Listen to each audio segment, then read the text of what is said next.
Hereditary ஸ்பைரோசைட்டோசிஸ்ன்னு இருக்கா. இந்த hereditary ஸ்பைரோசைட்டோசிஸ்னால் என்னென்னா, ஒரு disc concave disc biconcave disc ஷேப்பில் இருக்குமா, அதை வந்து இது பண்ணுறது.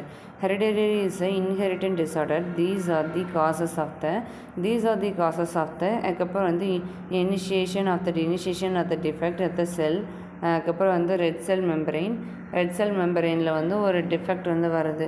Intrinsic defect of the skeleton, red cell membrane skeleton that render to the red cell spirit. அதுக்கப்புறம் வந்து இந்த அதுக்கப்புறம் வந்து cell spheroid less deformation and vulnerable to the splitic segmentation and distortion.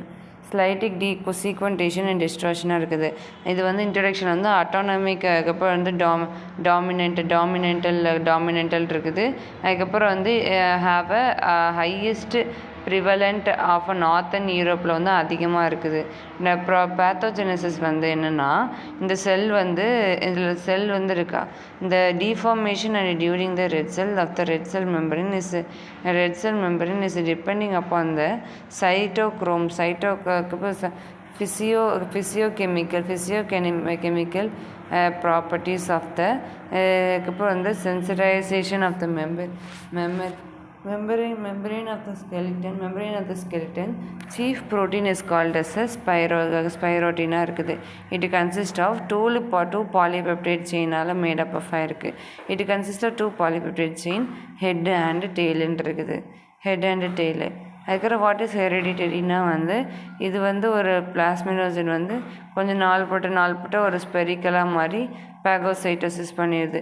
The mutation of the cell of the integrity of the membrane of the skeleton அப்புறம் வந்து the component is affected to the cell life span and 10 to 20 days வந்து life span வந்து affect ஆகுதுன்னு சொல்கிறாங்க. Is mutation is mainly அதுக்கப்புறம் வந்து ஆன்கிரின் pant 3 அதுக்கப்புறம் வந்து ஸ்பார்டின் pant 4.2 primary membrane of the skeleton defect ஆகி decreasing in the membranes அதுக்கப்புறம் stability, membrane loss, decreasing in the surface volume, spherical மாறி அதுக்கப்புறம் வந்து reducing deformation, splenic tracking, அதுக்கப்புறம் erythrocytosis during the glucose and pH, அதுக்கப்புறம் வந்து phagocytosis, எக்ஸ்ட்ராவாஸ்குலர் ஹீமோலைசிஸ்.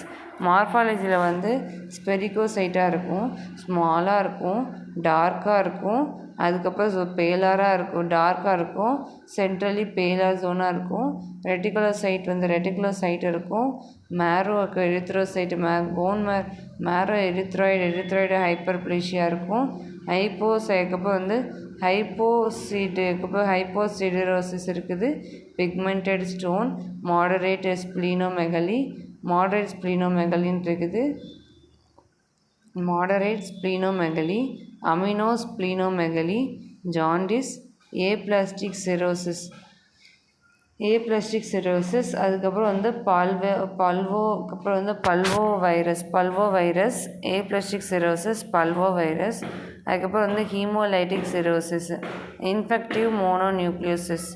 அதுக்கப்புறம் வந்து இன்வெஸ்டிகேஷன் வந்து பெரிஃபெரல் ஸ்மியர், அதுக்கப்புறம் வந்து சாப்ரோஃபைட்டிக், அதுக்கப்புறம் போன் மேரோவில் வந்து erythroid hyperplasia, osmotic fragility test and haemolysis started at the higher concentration, auto haemolysis test, acid gel, அதுக்கப்புறம் வந்து ஹீமோலைசிஸ் டெஸ்ட்டுன்னு இருக்குது.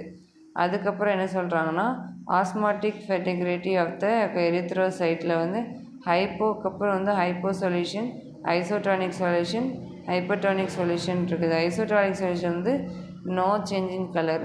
இதில் வந்து கலர் வந்து சேஞ்ச் ஆகுது ஹைப்போட்ரோமிக்கில். எப்படின்னா, the color of the due to the shrinkage of the RBC, the reduction of the plasma of the hemoglobin. அதுக்கப்புறம் வந்து ஹெரிடிட்டரி, அதுக்கப்புறம் வந்து ஸ்பைரோகைட்ஸ் வந்து ஆஸ்மாட்டிக் அதுக்கப்புறம் வந்து ஃபெட்டிக்காக இருக்குது. இந்த ட்ரீட்மெண்ட் வந்து பிளட் டிரான்ஸ்மிஷன் அண்ட் ஸ்ப்ளீனோமெகலி வந்து பண்ணுறது தான்.